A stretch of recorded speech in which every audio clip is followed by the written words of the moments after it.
નમસ્કાર દર્શક મિત્રો, આપ નિહાળી રહ્યા છો સાઈ ગ્રુપ ઇન્ડિયા દ્વારા સંચાલિત નવસ્તર લાઈવ અને ઝટપટ ન્યૂઝ।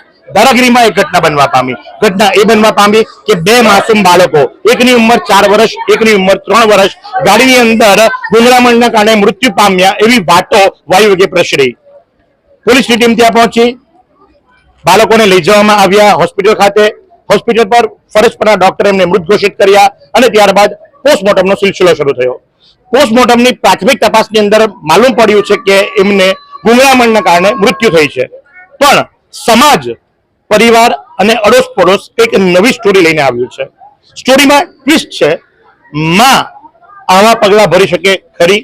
કારણ કે જ્યારે કહેવત છે કે છોડું કછોડું થાય, માવતર કમાવતર થતી નથી, પણ આ માવતર કમાવતર થઈ છે એવી ઘટના સામે આવી છે અને જેને લઈ અને આખો સમાજ આજે કલેક્ટર કચેરી ખાતે આવ્યો છે। નવસારી કલેક્ટર કચેરી ખાતે આપ જો છો એ મુજબ કે આખો સમાજ ભેગો થઈ અને બે માસૂમ બાળકોની જે મૃત્યુ થઈ છે, નિર્મમ હત્યા થઈ છે, એવા આક્ષેપોની વચ્ચે ન્યાય માંગવા માટે આવ્યું છે। સમાજના પ્રમુખ આપણી સાથે જોડાયા છે, આમની સાથે આપણે સીધી વાતો કરીશું। શું નામ છે આપનું? મારું નામ જગદીશભાઈ છે।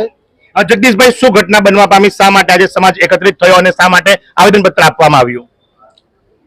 એ બે છોકરાઓની જે હત્યા કરવામાં આવી હતી એ અગાઉ બધાને ખ્યાલ નહીં હતો, પણ પછી ધીરે ધીરે કરતા સમાજમાં વાત પસરવા માંડી એટલે સ્થળ તપાસ કરી અમે, અને સ્થળ તપાસ કરવા પછી અમને ખ્યાલ આવ્યું કે છોકરાઓ ત્યાં સુધી બંધ ગાડીમાં જઈ નહીં શકે।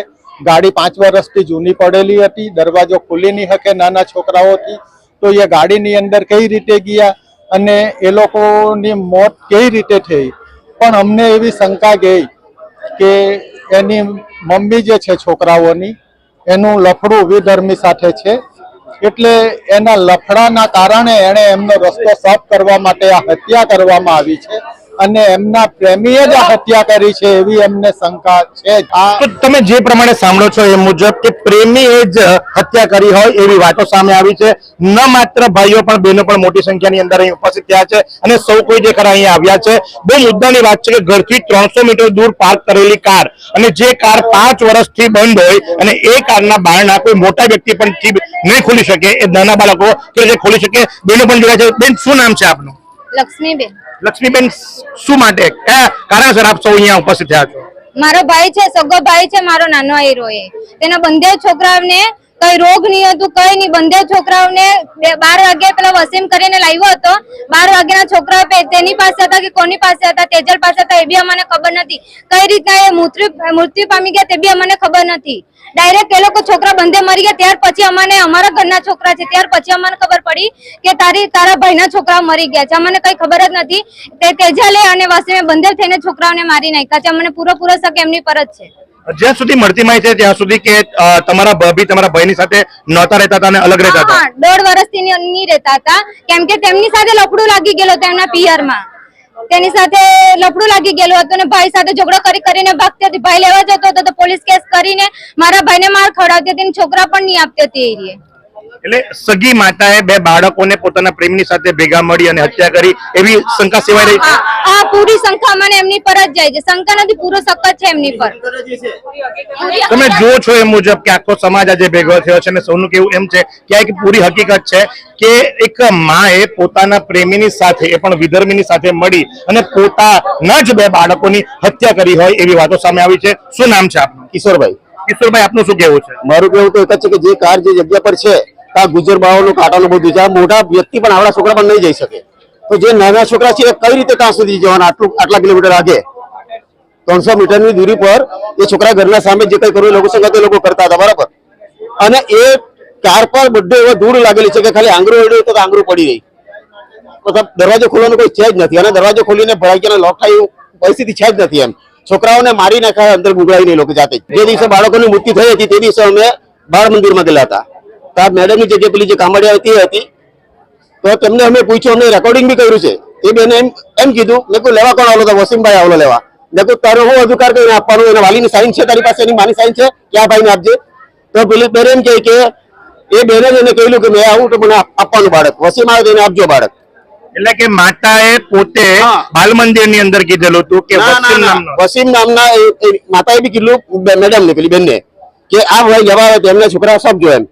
મેં સીધો આક્ષેપ કર્યો મેં કે તારી પાસે કઈ લખાણ કઈ સાઈન છે કોઈ વાલીએ સાઈન આપી છે ને કે આ છોકરાને આપી દેવાના આમાં તો ભેરાઈ જશે બેન આ 2 બાળકો તો ગયા અને આ લોકો કેટલા બાળકો હજુ મારશે તેની કોઈ ગેરંટી છે નથી એટલે વસીમાં તે દાડા 12 છોકરાને લઈને ગયેલો અને તે દાડા છોકરાની મૃત્યુ થઈ છે તો જે પ્રમાણે નવી માહિતી મળી છે એ મુજબ કે વસીમ નામનો પ્રેમી એ પોતે બાળ મંદિરમાં જાય છે બાળકોને ત્યાંથી લે છે અને લીધા બાદ એમની હત્યા થાય છે તો આ પ્રમાણે આખું પ્રકરણ જે ખરું એ લવ ટ્રાયેંગલ જેવું દેખાઈ રહ્યું છે અને જેના કારણે લઈ અને 2 માસૂમ બાળકોની નિર્મમ હત્યા છે હોવાના સંપૂર્ણ આક્ષેપો આખું સમાજ આજે લગાવી રહ્યું છે આમાં લવ ટ્રાયેંગલ સામે આવતું હોય એવી શક્યતાઓ પણ સેવાઈ રહી છે એક જનેતા કે જે પોતાના 4 અને 3 વર્ષના બાળકોની સાથે પોતાના પિયરમાં આવીને રહે છે પતિ જ્યારે લેવા માટે જાય છે ત્યારે ના પાડે છે ખોટા કેસો કરે છે માર ખવડાવે છે અને સાથે કોઈક વિધર્મીના પ્રેમ ચક્કરની અંદર પ્રેમ પ્રકરણની અંદર આ બાળકોની નિર્મમ હત્યા થઈ હોય એવી શંકાઓ સેવાઈ રહી છે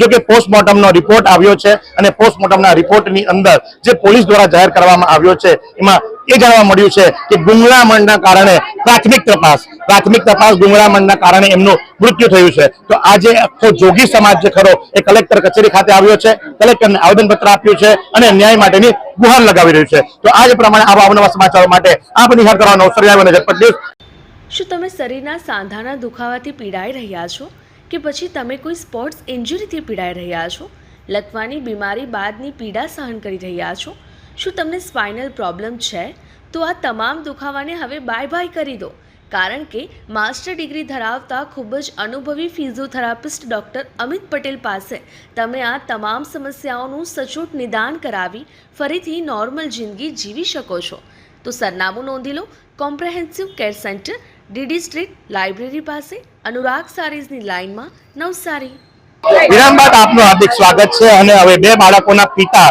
એની સાથે વાતો કરીશું શું નામ છે આપનું સુધીરભાઈ મંગુભાઈ જોગી સુધીરભાઈ તમારા 2 બાળકો જે 4 વર્ષ અને 3 વર્ષ એમના શું નામ હતા એમનું નામ કાયરવ હતું અને એકનું નામ અભિમન્યુ હતું કેટલા વખતથી આપની પત્ની આપનીથી છૂટી રહે છે 2 વર્ષ થઈ ગયા તો પહેલેથી જ હતા આપને શું લાગે છે કે આ બાળકો જે ખરા એક કારમાં ગુંગળાઈને મર્યા છે ના એ લોકોએ 2 ધોકેદારી મારેલા છે ને અમને ખબર છે કે એને 12 મંદિરમાંથી લઈને ગયા છે ને અમને કોઈને બાપનો અધિકાર હોય કે પહેલા બાપને પૂછવાનું હોય કે એ લોકો વગર પૂછ્યા વગર પહેલા માણસે વસીમને તમને એને લઈ ગયા છે હવે છોકરાને ના પતલ કે કાં છે કાં નહીં પણ અમને એટલો ડાઉટ છે કે વસીમ લોકોએ માર્યા છે જે સ્થળ છે જ્યાં કાર હતી એ આપના ઘરથી કેટલી દૂર છે કે આપના પતિના ઘરથી કેટલી દૂર છે એ માન કે 200 250 ફૂટ કરી એ અમને કોઈ લાલ પતલ કોઈ ખબર નથી કે અંદર ગાડીમાં હતા કે કાં હતા 200-300 મીટરથી દૂર ઘરથી એ સ્થળ છે જ્યાં શંકા સેવાઈ રહી છે કે એમની મૃત્યુ થઈ છે પિતાએ પોતે આ રીતે જણાવી કે લગભગ છેલ્લા 2 વર્ષથી એ પત્નીથી દૂર રહેતા હતા કારણ કે પત્નીને